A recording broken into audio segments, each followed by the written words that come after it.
1098 മുതൽ ഒരു നൂറ്റാണ്ട് കാലം നീണ്ടുനിന്ന കുരിശുയുദ്ധങ്ങൾ. ആദ്യമായിട്ട് കുരിശുയുദ്ധങ്ങളിൽ ഇവിടെ ഈ സ്ഥലത്താണ് ക്രൈസ്തവരായ കുരിശു യോദ്ധാക്കൾ 70,000-ഓളം വരുന്ന മുസ്ലിങ്ങളെ പച്ചയായി കൊന്നുകളഞ്ഞു. അവരുടെ രക്തത്തിൽ നടന്നു പോകാൻ കഴിയാത്ത അവസ്ഥയുണ്ടായിരുന്നു എന്നാണ് കുരിശു മരണത്തിന്റെ കുരിശു യുദ്ധത്തിന്റെ ചരിത്രം വിവരിക്കുന്ന കുരിശു യോദ്ധാക്കളുടെ അനുകൂലികളായിട്ടുള്ള ആളുകൾ പറയുന്നത്. മുട്ടിന് രക്തമായിട്ട് ഇതിന്റെ ഉള്ളിലൂടെ യെരൂശലേമിലെ ദേവാലയത്തിനകത്തുകൂടെ നടന്നു പോകാൻ പ്രയാസമായിരുന്നു. യഥാർത്ഥത്തിൽ ലോകത്ത് ആദ്യമായി നടന്ന മതത്തിന്റെ പേരിൽ നടന്ന ഏറ്റവും വലിയ ക്രൂരതയും ഏറ്റവും വലിയ നരനായാട്ടും കുരിശുയുദ്ധങ്ങളായിരുന്നു. ആ കുരിശുയുദ്ധങ്ങളിൽ മുസ്ലിങ്ങളെ കൂട്ടക്കൊല ചെയ്യുകയും യഹൂദന്മാരെ കൊല്ലുകയും ചെയ്ത ആളുകളാണ് ഇന്ന് പലപ്പോഴും ഇസ്ലാമിനും മുസ്ലിങ്ങൾക്കും നേരെ ഭീകരതയുടെ ആരോപണവുമായി വരുന്നത്. ഭീകരത ലോകത്ത് നിലനിൽക്കുമ്പോൾ ഇസ്ലാമോ മുസ്ലിങ്ങളോ മുസ്ലിം പണ്ഡിതന്മാരോ ഒരിക്കലും അതിനെ അനുകൂലിച്ചിട്ടില്ല. എന്നാൽ കുരിശ് യുദ്ധം എന്ന് പറയുന്നത് യഥാർത്ഥത്തിൽ ക്രൈസ്തവ സഭയുടെ നിർദ്ദേശപ്രകാരം നടന്ന നരനായാട്ടാണ്.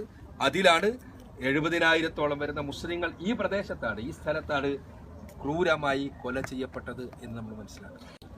ഇവിടെ ഇതെല്ലാ പ്രദേശങ്ങളും അവർ ചർച്ചുകളാക്കി മാറ്റുകയാണ് ചെയ്തത്.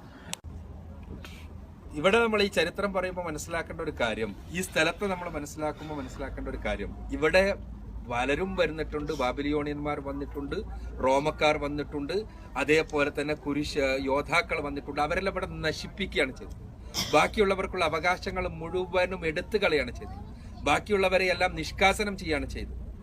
ഈവൻ കുരിശു യോദ്ധാക്കൾ ഇവിടെ വന്ന സമയത്ത് യഹൂദന്മാർ അവരുടെ ഒരു സിനഗോഗിൽ കയറി ഒളിച്ച സമയത്ത്, സിനഗോഗിൽ കയറി രക്ഷപ്പെടാൻ വേണ്ടി സിനഗോഗിൽ കയറിയിട്ട് പൂട്ടിയിട്ട സമയത്ത് അവരുടെ കുട്ടികളെയും അവരുടെ യുവാക്കളും വൃദ്ധന്മാരുമെല്ലാം അടങ്ങുന്ന ആളുകൾ സിനഗോഗിനകത്ത് കയറിയിട്ട് രക്ഷയ്ക്ക് വേണ്ടി അവിടെ ഒളിച്ചിരുന്ന സമയത്ത് കുരിശുപടയാളികൾ, ലോകത്ത് സ്നേഹം പ്രസംഗിക്കുന്ന കുരിശുപടയാളികൾ കയറി ആ സിനഗോഗ് തീയിട്ടിട്ട് അതിൽ മുഴുവൻ ആളുകളും, സ്ത്രീകളും കുട്ടികളും അടങ്ങുന്ന ആളുകളും അട്ടഹസിച്ച് അവർ കരിഞ്ഞു മരിക്കുന്ന സമയത്ത് അവരിതിനെ ചുറ്റും നൃത്തമാടുകയായിരുന്നു. യേശുവേ, നീയാകുന്നു സ്നേഹം, നീയാകുന്നു പ്രേമം എന്ന് പറഞ്ഞു. ഇത് കുരിശുപടയാളികൾ എഴുതി വെച്ച, കുരിശുപടയാളികളുടെ ചരിത്രകാരന്മാർ എഴുതി വെച്ചിട്ടുള്ള കാര്യമാണ്. ഇതായിരുന്നു കുരിശുപടയാളികൾ ചെയ്തത്. പറയുന്നത് അതേ സമയം അതിനു മുമ്പ് ഉമർ റളിയല്ലാഹു അൻഹു ഇവിടെ വന്നിട്ട്, ഇവിടെ വരുന്ന സമയത്ത് നമ്മൾ അറിയണം ഇസ്ലാമിന്റെ നീതി എത്രത്തോളാണ്. നമ്മൾ ഇവിടെ എല്ലാം വരുമ്പോൾ ചരിത്രം പഠിക്കുമ്പോൾ മനസ്സിലാക്കേണ്ട കാര്യത. ഉമർ റളിയല്ലാഹു അൻഹു വന്നപ്പോൾ ഇവിടുത്തെ പാത്രിയാർക്കീസാണ് ഉമർ റളിയല്ലാഹു അൻഹുവിന് ഈ ജെറൂസലേം നഗരത്തിന്റെ താക്കോല് കൊടുത്തു. കാരണം അദ്ദേഹത്തെ സ്വീകരിക്കുകയായിരുന്നു അവർ. കാരണം ക്രിസ്ത്യാനികളായ റോമക്കാരുടെ ഭരണം കൊണ്ട് പൊറുതിമുട്ടിയ ഇവിടുത്തെ ക്രിസ്ത്യാനികൾ ഉമർ റളിയല്ലാഹു അൻഹുവിനെ സ്വീകരിക്കുകയായിരുന്നു.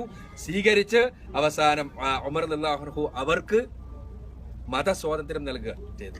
എല്ലാ മതസ്വാതന്ത്ര്യവും, അവർക്ക് അവരുടെ മതമനുസരിച്ച് ജീവിക്കാനുള്ള സ്വാതന്ത്ര്യം, അവരുടെ മത സ്ഥലങ്ങൾ സംരക്ഷിക്കുവാനുള്ള സ്വാതന്ത്ര്യം, അവരുടെ ജീവനും സ്വത്തിനും പൂർണ്ണമായ എല്ലാ അർത്ഥത്തിലുമുള്ള സംരക്ഷണം.